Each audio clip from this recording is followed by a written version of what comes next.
Margaret Peterson sat in her wheelchair at the very edge of the plains, her gaze drifting over the rippling sea of golden grass that stretched to the horizon. The early morning air felt cool against her skin, carrying the faint scent of wildflowers and earth stirred by a distant breeze. She drew in a slow breath, remembering days when she'd galloped across these fields, wind whipping through her hair and hooves pounding the ground beneath her. But today, she was bound to metal wheels, her memories her only ride across this endless landscape, until something unexpected shattered the stillness, promising a story she never saw coming. He appeared like a whisper at first, a dark silhouette against the sun-bleached grass, muscles rippling under a coat as glossy as polished onyx. The wild Mustang moved with a graceful caution, each hoof fall a soft crunch of dried stalks. Margaret's heart lurched as the horse paused, ears swiveling toward her. Wild creatures didn't wander close to humans, especially not an old woman in a wheelchair. Yet here it was, stepping forward with hesitant curiosity, nostrils flared as though searching her out.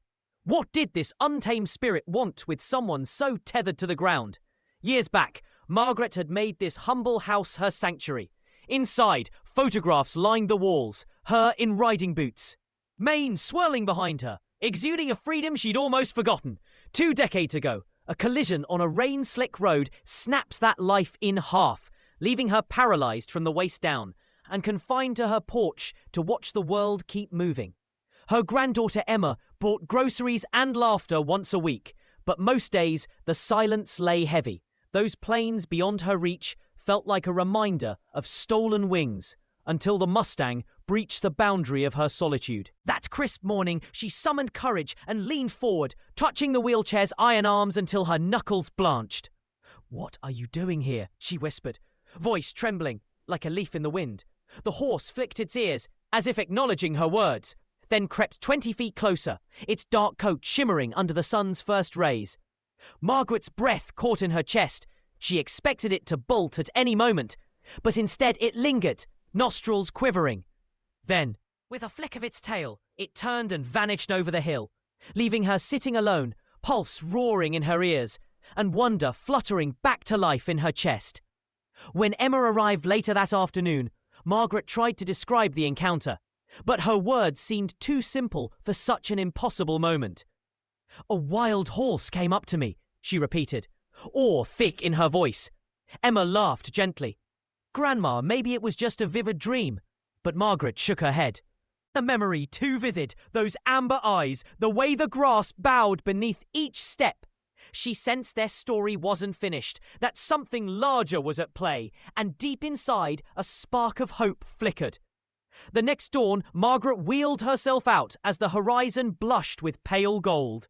Minutes ticked by, each second heavy with anticipation. Then she heard it, hoofbeats, soft at first, then a steady rhythm that sent her heart pounding. There it was, the same Mustang, stepping into view with a confidence it had lacked before. It drew close, nostrils wide, studying her like an old friend seeking recognition. At less than 10 feet away, the creature paused, framing her porch in powerful grace. Margaret swallowed hard.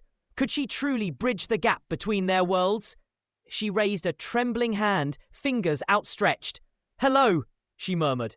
The Mustang flared its nostrils, scenting the breeze, then lowered its head, grazing a few feet from her. Margaret's eyes grew misty. After 20 years of feeling invisible, she was seen, truly seen, by this wild spirit. A single tear slipped down her cheek as awe and gratitude tangled together in her chest. But before she could speak again, the horse lifted its head, ears swiveling toward the distant wind, and then stood still, inviting her to come closer. Day by day, the visits continued. Margaret placed shallow buckets of water and handfuls of hay at the edge of her porch, watching as the horse, now christened Shadow, approached more boldly each time. His sleek dark coat seemed to swallow the dusk, earning him his name. Emma shook her head in disbelief when Margaret told her. "Wild horses don't just befriend people," she insisted, worry creasing her brow. Margaret only smiled, remembering her own past. Sometimes the untamed recognize the wounded, and perhaps Shadow saw in her a kindred spirit yearning for freedom. Word of Shadow spread through the little town. Some neighbours stopped by, curious to witness the odd friendship between woman and Mustang. Others viewed it with suspicion. Tom, a local rancher, threatened trouble. He's spooking my cattle, Tom said one afternoon, voice stern as he tipped his hat. If that horse hangs around here, someone's bound to shoot him. Fear knotted in Margaret's chest. Wild Mustangs faced capture, or worse, when they ventured near human territory. Protecting Shadow would test every ounce of her resolve. Yet her resolve only deepened. Each morning, she wheeled out to greet Shadow with the same gentle greeting. "Good morning, Shadow," as though he understood each word. One sunny afternoon, she held out a carrot in her wrinkled palm. Shadow hesitated, ears flicking back and forth, then stepped forward and nibbled it with soft lips brushing her skin. Margaret stifled a laugh, a clear, unburdened sound that hadn't echoed from her soul in years. She watched him graze nearby, feeling life pulse in her veins once more, as though his trust in her had rekindled her own sense of purpose. But life on the plains seldom stays tranquil for long. One evening, thunder rolled in like distant drums. Dark clouds roiled over the horizon, and rain began to lash the windows.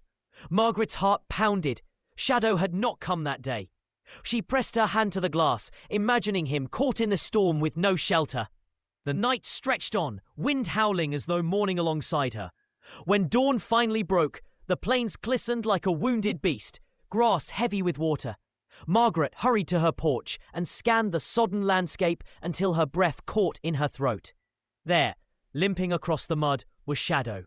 His dark coat was matted, and each step sent a wince through his massive frame. Her chest clenched with dread as she watched him struggle toward her. Every painful shuffle a plea for help. "Shadow!" she called, voice cracking. He lifted his head, ears swiveling toward her, and hobbled on aching legs until he reached her porch. Margaret's hands shook as she wheeled closer, peering at the deep gash on his front leg, likely cut by debris in the storm. Without hesitation, she produced a towel and antiseptic from inside her home. Each careful movement, each gentle dab of cloth, held Shadow still.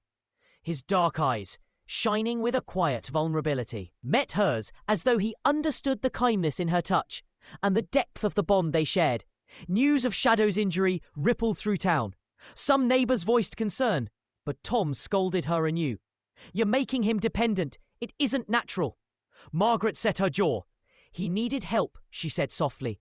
"Isn't that what we're supposed to do?" But even as she dressed his wound, she felt the clock ticking. Authorities were known to round up Mustangs, sending them to crowded pens or auction blocks. Shadow's fate hung in the balance, and Margaret's protectiveness burned fiercer than ever.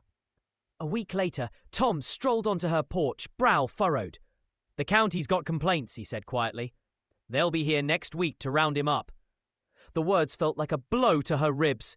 What could an elderly woman in a wheelchair do against government agents and heavy-handed ranchers? Fear and helplessness pooled in her stomach until Emma arrived that afternoon with a spark of hope flickering in her eyes. "I've been thinking," Emma said, pulling out her phone. "There's a wildlife sanctuary a few towns over. They set aside land just for Mustangs." She read aloud their response.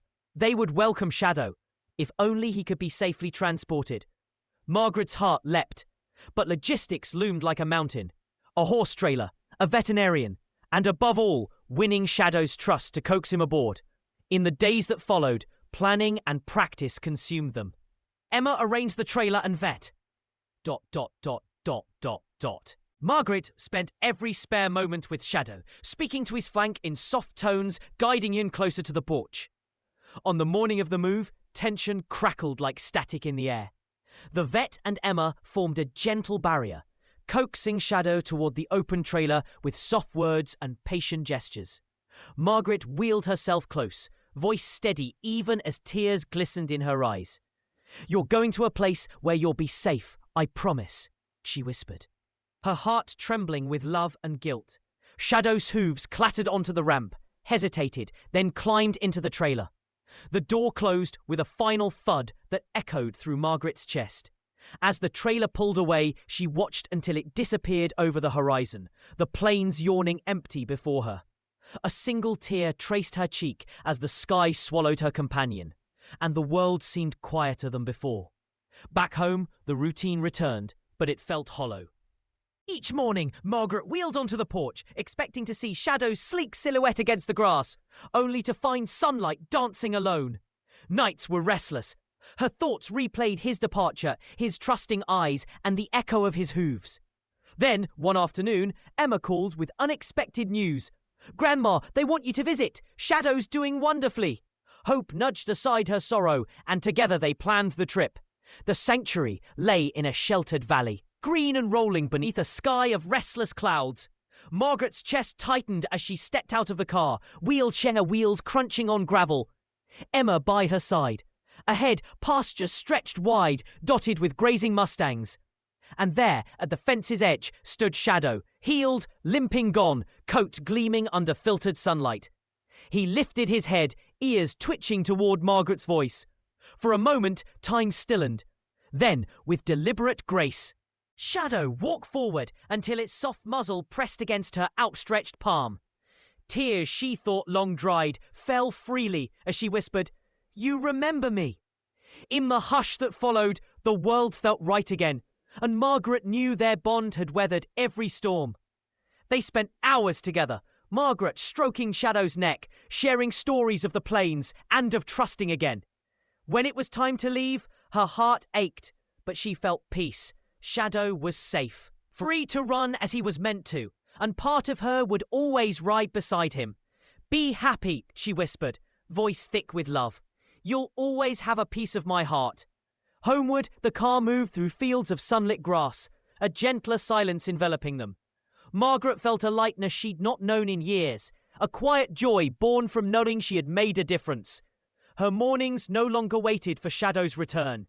Instead, she simply savoured the beauty of the plains. She began writing in a journal, filling pages with lessons learned from a wild horse, resilience in the face of storms, trust that bridges divides, and the courage to fight for those we love. Word of their story spread. Neighbours once sceptical now ticked their hats in respect. Even Tom, the gruff rancher, admitted he was wrong. Emma started volunteering at the sanctuary, returning with tales of Shadow leading new arrivals, a true head of the herd. One evening, they held a small fundraiser in Margaret's backyard. Lanterns glowed as she told their story to friends, neighbours and sanctuary staff. "I felt trapped by my own body and fears," she said, "until Shadow reminded me freedom isn't just a place, it's how we choose to live." By night's end, they had raised enough to care for several more Mustangs, each one a chance to spark hope elsewhere.